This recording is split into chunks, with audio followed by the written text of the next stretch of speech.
বিয়ের পর কি হয় বলো তো?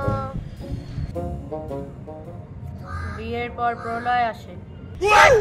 প্রলয় আসে না? দেখো আজ থেকে তোমার জীবনে কেরম প্রলয় আসে। আরে তুমি ভুল বুঝছো, আমি সে কথা বললাম? আরে আমি বলছিলাম মানে মানে 2 বছর আগে ছোটদার বিয়ে হলো, 1 বছর পর ওদের ছেলে হলো, নাম রাখলো প্রলয়। তো বিয়ের পর প্রলয় আসলো না? শুধু বাজে কথা। বিয়ের পর দুটো মানুষ এক হয়। ঠিক ঠিক। बात तो सही है। ঠিক ঠিক না, আর কি এক হয় বলো? দুটো আত্মা এক হয়।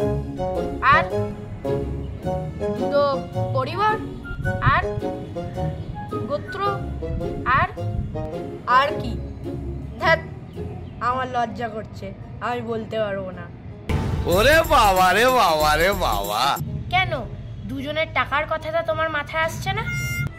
হ্যাঁ, সেটাও এক হয়ে যায়। তাহলে আমি জানতে চাই সেগুলো কোথায়? ওই তো, দুজনের টাকা এক হয়ে আমার কাছে সুরক্ষিত আছে। যাও যাও, অনেক দেরি হয়ে গেল, তুমি দাড়িটা কেটে নাও, আমি স্নান করে নিই। কি? আমি দাড়িটা কেটে নিই, তুমি স্নান করে নাও। लाल परी मंगवा दो मुझको लाल परी